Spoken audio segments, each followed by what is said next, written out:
और एक पेड़ के नीचे बैठकर चिंतन करते हुए रोने लगे कि मेरे जैसे विद्वान विदेश से पढ़ के आने के बाद भी इस विद्वता का कोई मोल भारत में नहीं है। और वो पेड़ के नीचे बैठ के रोते हुए उन्होंने उस दिन संकल्प किया।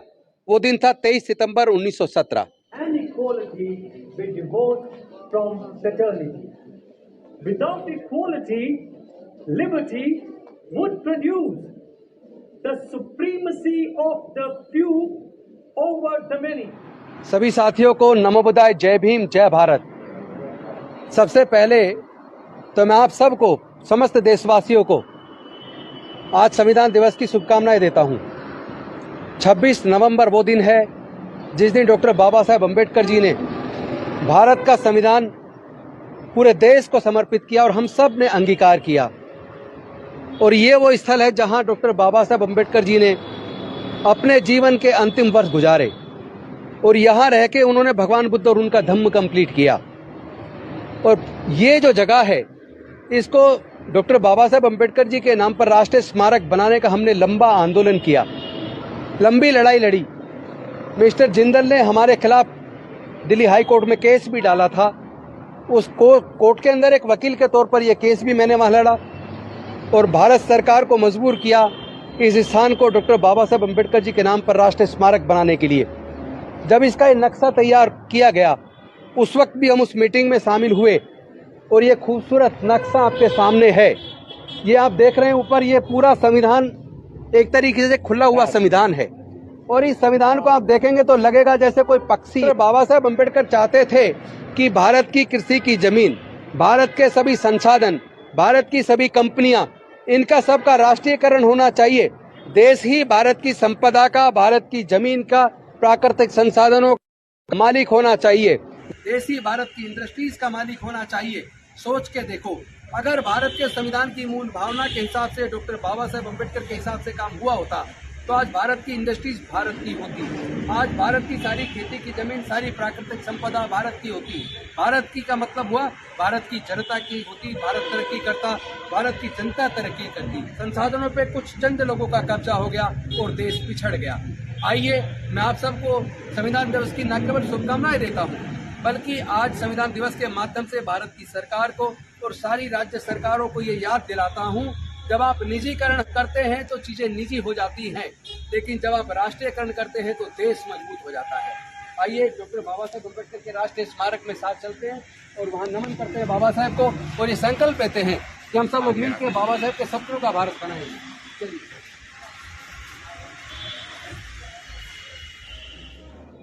जब उनका सामान पारसी धर्मशाला से बाहर फेंक दिया गया और ट्रेन में टाइम था 4 से 5 घंटे का, तो डॉक्टर बाबा साहेब अम्बेडकर सियाजीराव गायकवाड़ जी के बनाए हुए कमाटी बाग में गए और एक पेड़ के नीचे बैठकर चिंतन करते हुए रोने लगे कि मेरे जैसे विद्वान विदेश से पढ़ के आने के बाद भी इस विद्वता का कोई मोल भारत में नहीं है। और वो पेड़ के नीचे बैठ के रोते हुए उन्होंने उस दिन संकल्प किया। वो दिन था 23 सितंबर 1917। वहाँ उन्होंने संकल्प किया कि मैं अब अपने पूरे जीवन अपने बहुजन समाज, दलित, पिछड़े, आदिवासी, इनकी आज़ादी और अधिकार के लिए लड़ाऊंगा। और वहाँ से संकल्प दिवस से उस संकल्प के साथ शुरुआत की हमारे समाज की आज़ादी की। आइए आगे देखते हैं।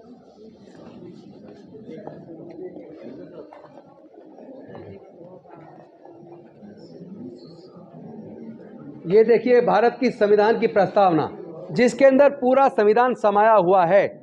क्या देश में शासन भारत के संविधान की मूल भावना के हिसाब से, प्रस्तावना के हिसाब से चल रहा है? इसके अंदर हम सब ने आज ही के दिन जब संविधान को अंगीकार किया तो हम लोगों ने किस बात को स्वीकृति दी थी, किस बात को हमने स्वीकार किया था? पढ़िए इसको। We the people of India having solemnly resolved to constitute India into a sovereign democratic republic and to secure to all its citizens justice, social, economical and political, liberty of thought, expression, belief, faith and worship, equality of status and of opportunity, and to promote among them all fraternity, assuring the dignity of the individual and the unity of the nation. In our Constituent Assembly, this 26th day of November 1949, do hereby adopt, enact and give to ourselves this Constitution. तो जिस दिन हमने इस संविधान को अंगीकार किया था, जो बातें उस दिन हमने कही थी कि सबको न्याय मिले, कौन सा न्याय? सामाजिक, आर्थिक और राजनीतिक। क्या सबको सामाजिक, आर्थिक और राजनीतिक न्याय मिला? नहीं मिला। दूसरा, लिबर्टी ऑफ थॉट, यानी सोचने की आजादी, विचार की आजादी, एक्सप्रेशन, अपने विचार को व्यक्त करने की आजादी, बिलीफ, फेथ एंड वर्शिप। आपको किस में विश्वास रखना है, किस में आस्था रखनी है, किसकी पूजा करनी है, क्या आज ये अधिकार मिला? हम अगर बौद्ध बनना चाहते हैं, कोई इस्लाम स्वीकार करना चाहता है, कोई हिंदू स्वीकार करना चाहता है, कोई ईसाई स्वीकार करना चाहता है, भारत का संविधान सबको इजाजत देता है अपनी अपनी आस्था को मानने की। लेकिन क्या भारत में ये लिबर्टी पूरी तरीके से बरकरार है या इसके ऊपर हमला हो रहा है? और इसके ऊपर देखिए, equality of status and opportunity, क्या स्टेटस और अवसर, इसकी समानता मिल पाई? नहीं मिल पाई। And to promote among them all, क्या प्रमोट करना था? फ्रेटर्निटी, एक तरह से बंधुत्व, भाईचारा। Assuring the dignity of the individual, यानी हर व्यक्ति स्वाभिमान के साथ रहे। And the unity of the nation, और पूरा देश एकजुट रहे। क्या देश एकजुट है? क्या देश में जाति धर्म के नाम पे उन्माद नहीं है? क्या देश को बांटा नहीं जा रहा है? अगर इस तरह देश बटेगा, देश एकजुट नहीं होगा, तो क्या भारत मजबूत होगा? इसका मतलब भारत के संविधान की मूल भावना पर हमला है, भारत के संविधान पर हमला है। माननीय सर्वोच्च न्यायालय के अनेकों जजमेंट है जिसमें फुल बेंच सुप्रीम कोर्ट ने कहा है कि हमें हर हालत में भारत की संविधान की मूल भावना को बचा के रखना है। कोई भी देश की सरकार या राज्य सरकारें ऐसा कोई कानून नहीं बना सकती जो मूल भावना के खिलाफ हो। लेकिन आज कई राज्यों ने ऐसे कानून बना दिए कि किसी को किस धर्म के प्रति आस्था रखनी है, धर्म उन्होंने एम्ब्रेस करना, मान लो बुद्धिज्म या कोई और, तो उन्हें डीएम से परमिशन लेनी होगी। भाई संविधान तो कहता सबको अपने अपनी आस्था की आज़ादी है।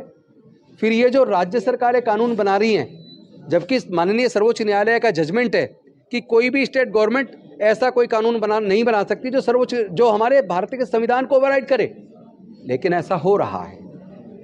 5 जज बेंच, फुल जज, 13 जज बेंच, उसकी जजमेंट के खिलाफ 3 जज बेंच की जजमेंट आती है और उसको लागू किया जाता है।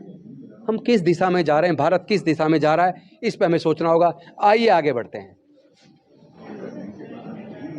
ये बड़ौदा के नरेश थे सियाजीराव गायकवाड़।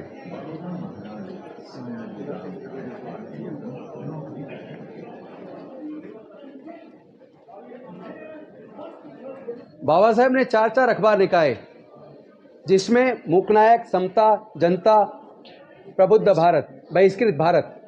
बाद में उन्होंने जनता जो अखबार है उसी का नाम प्रबुद्ध भारत रख दिया था।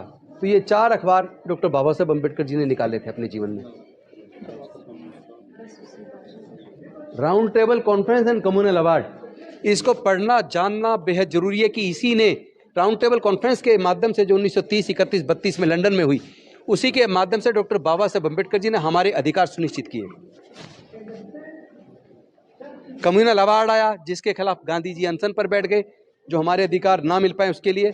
अल्टीमेटली उसके बदले में ये पॉलिटिकल रिजर्वेशन, एजुकेशनल इंस्टीट्यूशन में रिजर्वेशन, सरकारी नौकरी में रिजर्वेशन, वो हमें मिला। And equality be divorced from fraternity.